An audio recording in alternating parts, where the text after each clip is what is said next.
दोस्तों, पेश है पूर्व जन्म का संस्कार। राधन वह गाय इन दिनों वृषिवन में घायल अवस्था में दिन काट रही है। पत्थरों की एक बहुत बड़ी शिला गिरने से उसका पैर बुरी तरह घायल हो गया, जिससे कारण वह चल फिर नहीं सकती।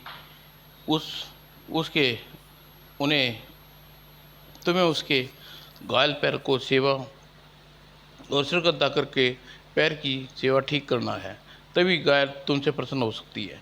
ऋषिवर, अंत में मेरी एक जिज्ञासा और शांत कर दीजिए। मैंने तो इस जन्म में अपने पूर्व जन्म के संस्कारों के कारण संतान न पाने का दुख पाया, परंतु महारानी रत्ना ने इन्हीं कर्मों से राजा की सज़ा मिली। उन्हें संतान नहीं हुई और वह इस प्रकार मृत्यु को प्राप्त हुई। राजन, दाम्पत्य जीवन में धन तो स्त्री के भाग्य में का होता है और संतान पुरुष के भाग्य की होती है। पुरुष जन्म संस्कारों के कारण तुम्हें भाग्य संतान सुख नहीं, सो महारानी को रत्ना संतान नहीं हुई। जहाँ तक महारानी रत्ना आत्महत्या करने का प्रश्न है, तो उसका कोई कारण का भी एक कारण है। पूर्व जन्म में महारानी रत्ना ब्रह्मानंद नाम के एक महाघमंडी मर्कमंडी ब्राह्मण के रूप में थी। ब्रह्मानंद बहुत ही क्रोधी और अछूत को मानने वाले थे। उसने प्रतिदिन गांव में समीप बहने वाली नदी में स्नान करने जाता था, हर गंगे। और एक दिन जब पंडित के साथ गंगा में स्नान करते हुए एक दिन जब अन्य पंडितों के साथ गंगा में स्नान करने जा रहे थे, राम राम भंगी बिड़कर सारा शरीर अपवित्र कर दिया। पंडित जी, मेरे शरीर पर गंदगी लगी है, तो मुझे छूने जाने से मात्र से आपका शरीर अपवित्र हो गया। एक तो छू कर मुझे अपवित्र कर दिया, ऊपर से जुबान लड़ा रहा है, शुद्ध तो रहा है। सुधर, तेरा इतना साहस। आगोश में आकर ब्राह्मण ने उसे धक्का दे दिया। पंडित, मुझे तैरना नहीं आता, मुझे बाहर निकाल, मुझे बचा ले, वरना मैं डूब कर मर जाऊंगा। तुझे कोई नहीं बचाएगा, तू डूब कर मरेगा। मैं तेरे हाथ जोड़ता हूँ पंडित, मुझे बचा ले। कभी नहीं बचाऊंगा मैं तुझे। और बहुत मेहनत करने के बाद पश्चात भी ब्राह्मण ने उसे बचाने की कोशिश नहीं की। तो ठीक है पंडित, तू मुझे नहीं बचा, मुझे आत्महत्या करने के प्रेरित कर रहा है। मैं तो डूब कर मर जाऊंगा, लेकिन पर तू भी मैं तुझे श्राप देता हूँ। जिस प्रकार तूने मुझे इस लोगों के सामने अपमानित कर आत्महत्या करने के लिए उकसाया है, उसी प्रकार अगले जन्म में तू भी अनोखे लोगों के साथ अपमानित होकर आत्महत्या के लिए उकसेगा।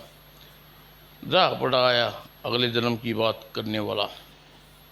सुपड़ सुपड़ सुपड़ गुपड़ गुपड़। वहीं वह भंगी इसी के साथ गंगा में डूब कर मर गया। इस भंगी के जन्म में महात्मा के रूप में जन्म लिया और ब्रह्मानंद पंडित के महारानी रत्ना के रूप में जन्म लिया। और पूर्व जन्म ने दिए श्राप के कारण महात्मा ने महारानी को रत्ना को दादासियों के और पहरेदारों के समक्ष निपुति कहकर अपमानित किया और आत्महत्या करने के लिए प्रेरित किया। ओह, तो महारानी रत्ना पूर्व जन्म के संसार कारण ग्रस्त थी। हाँ राजन, अब बताओ, श्रृंगी वन में जाकर घायल की गाय की सेवा करोगे नहीं? जो आज्ञा गुरुदेव। और पाक ऋषि द्वारा एक तामपत्र मल्लसेन ने उसी समय प्रधानमंत्री ने एक पत्र लिखा। प्रधानमंत्री, हम निर्देश के एक यात्रा पर जा रहे हैं, पता नहीं उस यात्रा में कब तक मालदेव के साथ रहना हो, हमारी अनुमति में तुम मल्लगढ़ की देखभाल करना। राजा मल्लसेन। और तामपत्र को वह आश्रम से बाहर खड़े रथ के पास गया। और महाराज, आप मल्लगढ़ नहीं चले रहे? सारथी, मल्लगढ़ पहुंचकर हमारा यह पत्र प्रधानमंत्री धर्मदेव को दे देना।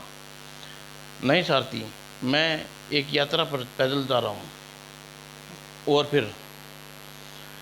और मल्लगढ़ जब पत्र सारथी प्रधानमंत्री धर्म को दिया। महाराज, इस रहस्यमय तरीके से कौन सा यात्रा पर गए? वह कहीं भी गए हों, मुझे उनके आने के मल्लगढ़ का सही प्रकार से देखभाल करनी होगी। और मल्लसेन लंबा सफ़र तय कर मल्लवन पहुँचे। ओह, अब मुझे घायल गाय की खोज करनी होगी। और खोज करने पर वह गाय मिल गई। गाय माता, बहुत दर्द हो रहा है क्या? दर्द का कारण मेरे प्राण निकलने जा रहे हैं और दर्द नहीं सहन होता। घबराइए नहीं माता, मैं आपकी सेवा के लिए आ गया हूँ। और मल्लसेन ने एक जड़ी बूटी के विशेष ज्ञाता थे, उसने घाव पर लगाया जाता है। और वह पत्थर पर जड़ी बूटी घिसी और वह लेप उसने गाय के घायल पैर पर लगाया। आह, बड़ी ठंडक पड़ रही है गाँव में। इस जड़ी बूटी के नित्य लेप से यह सिर्फ ही आपका गाँव भर जाएंगे गाय माता। और गाय माता की सेवा 5 दिन के अंदर गाय माता के पैर घाव भर गई। मंगलसेन, मैं तुम्हारी सेवा से करके इस वन में न जाने तो निश्चित ही मर जाती। गाय माता, जन्म आपकी कैसे मरने देता? और पूर्व जन्म में मरने के लिए प्रेरित कर इस जन्म में दुख उठा रहा हूँ। मल्लसेन गाय का दूध निकालता है और पीता है और जंगली फल खाकर अपना पेट भरता है। और एक दिन गाय की सेवा, वह दिन भर गाय की सेवा लगातार करता है। एक दिन, मल्लसेन, तुम इतने दिनों से मेरी सेवा से बहुत प्रसन्न हूँ। इस सेवा के बदले में तुम्हें जो कुछ चाहिए मांग लो। गाय माता, मुझे संतान का सुख चाहिए। मल्लसेन, इच्छा पूरी तुम्हारी इच्छा पूर्ण होगी मल्लसेन। अब जाओ और जाकर अपना राजपाट संभालो। जो आज्ञा माता। और मल्लसेन मल्लसगढ़ लौटकर मल्लसेन पुनः अपना राजपाट संभाल लिया। उसने जयगढ़ की राजकुमारी सुभद्रा से अपना विवाह किया। और सुभद्रा विवाह होकर मल्लगढ़ आ गई। सुभद्रा, तुम विवाहित से खुश तो है ना? हाँ, बहुत महाराज। और इस प्रकार हंसी खुशी दिन बीतते गए। महाराज, मैं इन दिनों गर्व से हूँ। आह! और खुशी में समाचार में मल्लसेन ने गरीबों को बहुत दान किया और राज्य के चारों ओर खुशियाँ मनाई गई। इस पर्व को पूरा होने में एक दिन महारानी ने स्वस्थ पुत्र को जन्म दिया। आज मेरी चिर अभिलाषा पूरी हो गई है, कोई हमें अशुभ नहीं कहेगा। समाप्त दोस्तों, कैसी लगी बताना।